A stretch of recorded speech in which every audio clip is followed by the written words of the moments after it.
So Charlotte and I met when we were 16, and we've been friends ever since. How have you been affected by mental health in your life? When I was born in Malaysia, I moved to Hong Kong because my mom was a flight attendant. And then from Hong Kong, I moved back to Malaysia, and then I moved here. So I moved a lot when I was young, and in that way, like, I couldn't make proper friends that could like be like properly named as like best friends or really close friends. And I always felt like I was alone, as well as being the only child. And when I was in Hong Kong, my mom would always go to flights, like work. And obviously when you're flying, you wouldn't be back for a few days. And the maid would always be there for me, but then she would always be switching maids. I don't know why she did that, but yeah, that happened. And I think a lot of anxiety stemmed from the fact that, okay, will she come back one day? Will she not come back one day? And I think I started to question a lot when I was younger. And that stopped for a while when I went back to Malaysia for high school. And that's when I was like really like outgoing and like a rebel. And then when I came here, and then when it came to here, obviously it's another different environment. And because of that, I think constant change of identity or like personality or traits, it can be quite intense when you're doing it like throughout your life kind of thing. I moved from Malaysia all the way to London with knowing nothing about the culture here and people here. The only people I did know was my family, who has lived here, and my cousin who was born here. But yeah, those were the only people that I felt was really close to me. Other than that, it was just trying for me to put myself out there in a different way. And in terms of mental health, how it came about was just trying to fit into the culture here, and trying to make subtle changes in my daily life of interacting with people and, you know, performing. That is I think that's a very important factor that really affected me in a way when it came to how my anxiety came about and how my depression came about. So I guess in the sense that when I was in Malaysia, I was a different person. So I was way more open. I was way more fun. I was way more like probably how I am now. Yeah, I find you really fun. But when I came over here, I had, my sole reason was to do performance, to do acting, singing, and all that jazz. But but I think when I came over here, there was just a lot more than I expected. So, you know, I always thought, okay, coming here, I would do the acting, I will be great, and then I'll do auditions, and then I will become a star. But there are a lot of things that you don't expect, like meeting new people. I was the only Asian in my school. So in that sense, it was hard for me to relate to anyone or for people to relate to me. And sometimes I felt like, you know, being open with my emotions and stuff is a bit too like, why would anyone wants to hear my ranting or my like sort of feelings. And I remember like having episodes where I do cry in the bathroom, because it's the only, I remember it was the only place that I felt like safe. And you know, I was sort of suffering in terms of like self-doubt. I would be acting completely normal, like how I am now. I would be smiling, I'll be laughing.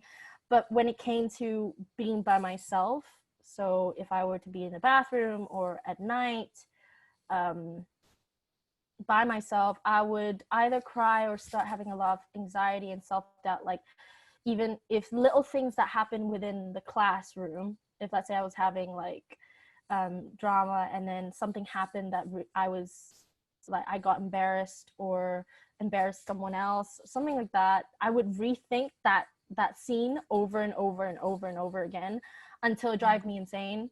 And then all these emotions kind of built up, and then at the end of the day or at some point I would just sort of break down and start crying, and it would just keep happening. And it's almost like I felt, and being Asian in like the acting world as well, I think at that time during 2013, so not a lot of Asians were sort of, there wasn't a Asian representation within the drama world or acting world. So in that sense, I didn't really see for me myself a future where I could pursue that and have a proper role, because every time I watched, so I would be watching different films while I did drama in GCSEs, and there would be no Asian whatsoever. So there wasn't any sort of characters or role models for me to have a reference to kind of learn from. And in that sense, it's like, it's always the Asian who has a one-liner or doesn't have that many lines, or Asians who are the villains because, I don't know, ninja style, that kind of stuff. And it didn't relate to me at all, you know. And all these like representations of Asians in the acting world so far, that's why when Crazy Rich Asians came out, I was over the moon. I was like, yes, beach. And I think after that film came out, which was, I'm in my second year of uni now, and it came out the first year, I was so happy that I did join a drama society in my uni. I think it was liberating, because you are, for the first time for me, there were other Asian actors. So for that, it's like, wow, okay, I get psyched up that, like, you know, I can, you know, perform and express myself without feeling like I'm the only sort of racial representation in that field. That makes sense. I've definitely learned to communicate more with friends and family. For example, you, I would just call you up and just be like, I need to talk, kind of thing. But when it comes to labeling, like, I say it, but on a surface level, like, unless I actually explain how I went through it, no one really knows what I really go through. So like, when it comes to label, I say it just for the reason of, as a label, so that people understand, okay, that's the whole gist of it. And then for me to keep explaining what I go through by myself. But I think over the years, I have been talking to different people about my depression, my anxiety, my social anxiety, overthinking. And I think they've come to the point now where, you know, whenever I rant to people about something or rant to certain friends or family, they know what I've been through before, so that they do already have sort of a reference before that. And in that sense, like, I don't have to keep telling to explain like what happened and all that. I think it really does help when people takes the initiative to ask the certain questions that would help get understand you more. As a person beyond your mental illness, like, it's just, we're like, not just our, like, like, by saying, oh, you have depression, or you have anxiety, oh, I feel so sorry for you, it's okay, it's gonna be okay. Like, hello, ask me, you know, it makes such a big difference, a good impact, when you ask someone like, oh, okay, so how did it happen, and like how we are talking right now. It kind of sort of helps me delve deeper into what I'm thinking and how I was before, and then sort of comparing with how I am now. And a good discussion is way better than just saying, oh, it's okay, you'll be fine, don't worry about it. Don't, like, that kind of, you'll be fine, it's okay. It's kind of like, I think people think they're being helpful, but it actually minimizes. It really is. You can't guarantee someone's going to be okay. I think it's better to just be like, how can I help you? Or like, that sounds difficult, and like, and do you want to talk about it. Yeah. Exactly, like I'm here if you need me kind of thing, rather than oh, it's okay, you'll be fine, don't worry about it. It's like it really pisses me off when people do say that, because it's like you don't know how it feels like. And like when that happens, it's like you feel alone, because you feel like you it almost, when people say, oh, you'll be fine, don't worry, it's like it's almost saying like you should be fine, you should be fine, it's okay, don't worry about it. And then you start to Stop suppress complaining.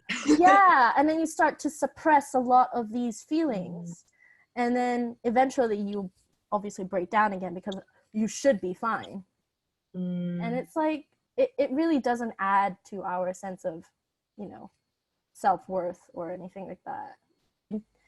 When I do something that is uncomfortable to me, then I start thinking like, am I meant to keep feeling like this, or will it get better? Because it always seems to become worse whenever I try it. And it's like, I guess like I have to just keep going anyways. That's something that I feel like I would tell myself when I was younger, that, you know, be yourself. And it's harder than it seems, I know, because there's so many factors that kind of contribute to how you are and who you are in that certain period. You could be I mean, we all keep changing anyways. And in that sense, that you can't define yourself in that particular action that you did or a particular period. I think just you gotta keep going, in the sense that, again, it's like embrace uncertainty in the sense that, you know, you never know what's going to come, and you don't know the opportunities that are going to come. And you know, why worry about something that hasn't even happened yet? Practicing every time to embrace uncertainty. Yeah, you can keep worrying about the same thing, but every day, if you add in like little changes of accepting, like, look, there's nothing I can do at this moment about what's going to happen in the future, so just keep busy, do something that you like to do, that makes you happy or brings you joy. I think that's something that really helps with my worry trait. Is that a trait? I don't know. I think another thing that is really important to me anyways is that, you know, when people say, oh, you know, I'm not normal, why should you be in the first place? There's no such thing, I don't think, as normal. And plus, you're going through what you're going through. I think embrace that. Not embrace it in the sense that, you know, I should be suffering right now, but embrace in the sense that you are human. So everyone at some point in their lives are going to be dealing with things that most people or some people won't, you know, relate to, and that's okay.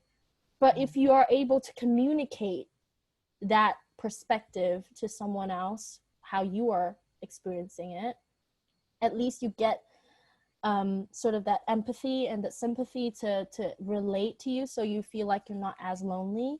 That makes sense. Thank you so much for coming on. I mean, it's obviously we can keep ranting. We can keep going on about this.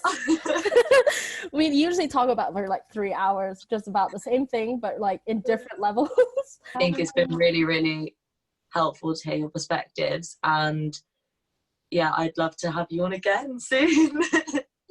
Chapter 2.